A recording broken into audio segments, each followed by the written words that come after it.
Bike Trader has come to Motorcycle Live in Birmingham to give you a heads up on all the latest new metal coming to a showroom in 2014.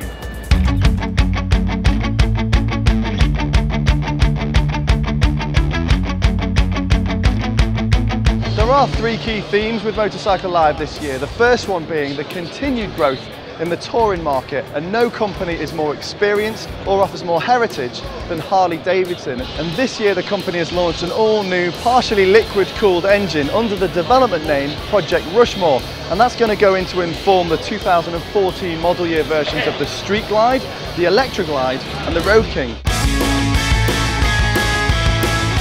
David, Project Rushmore sounds like quite an innovative challenge for Harley-Davidson.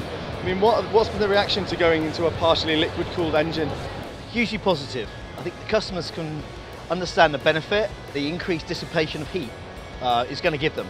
So as a rider, you want to be comfortable and relaxed on the machine, and the liquid cooling really helps that kind of feeling of comfort and kind of connectivity with the bike. So what it does is the water kind of circulates around the exhaust valve.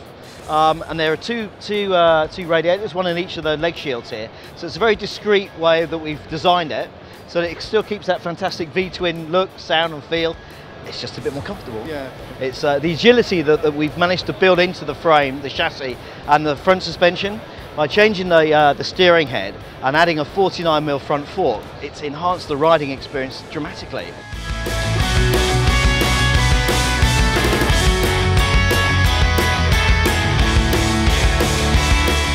BMW has presented its new R1200 RT that's complete with the new partially liquid-cooled boxer engine.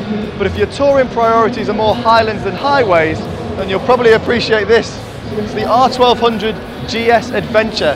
You still get the same 1170cc boxer twin that's available in the standard GS, but you've got a 30-litre fuel tank, a much bigger windscreen, and the suspension has been raised by 20mm on both ends.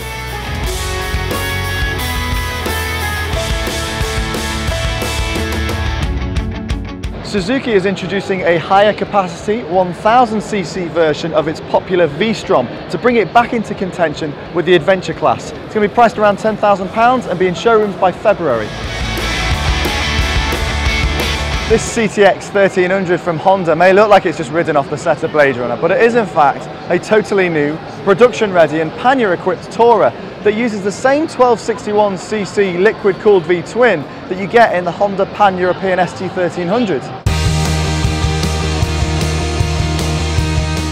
After what seems like decades of cyclical bankruptcy, it is amazing to see the Indian motorcycles brand reborn and back in the UK. This is the Chief Vintage, which has a pretty hefty price tag of 19 grand, but the details are exquisite. I love the Indian head that has been cast out of glass that sits on the front fender and acts like a side light, as well as these chromed parallel push rods. This definitely is the Rolls Royce of motorcycles, but I bet it's a right pain to clean.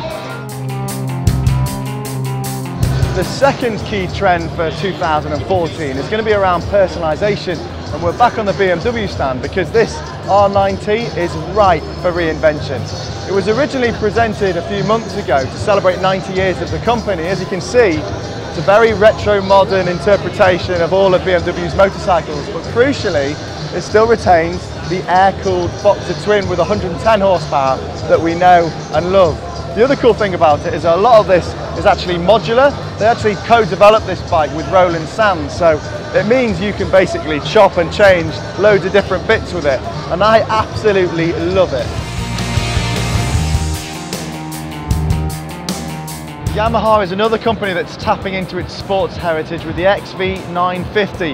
There's an entire brochure dedicated to all the aftermarket parts you can get for this, and there's a whole unofficial realm of parts spawning up too.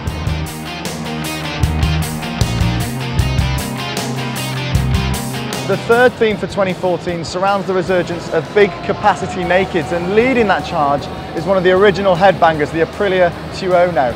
Now this receives a significant raft of changes for 2014, including a power upgrade to 170 brake horsepower from this 999cc V4. You've also got a lot of creature comforts coming in, like a slightly softer seat, slightly softer suspension setup and a bigger fuel tank. KTM is a brand in the ascendancy, and it's one of the few companies that's actually pushing really hard for new riders with small capacity units like the RC125 and RC390. However, it is the stunning 1290 Super Duke R over here that is stealing all the plaudits. Basically, you've got a 1301cc engine that develops 180 horsepower from a bike that weighs 189 kilograms. It is absolutely mental. Two very exciting launches from Yamaha, courtesy of the MT-09 and MT-07. MT standing for Masters of Torque. The 09 is going to use a new triple 900cc unit, whereas the MT-07 adopts a 700cc twin. The Ducati Monster is now in its 21st year of production and fast approaching iconic status. 2014 will see the introduction of the Monster 1200 and 1200S, both powered by versions of the 8-valve Testa Stretta V-twin used in the Multistrada. It is a very pretty motorcycle, but not half as pretty as the 1199 Panigale Superleggera that's on that swivel stand up there. Just 37 units are going to be coming to the UK, and it's going to cost £54,000.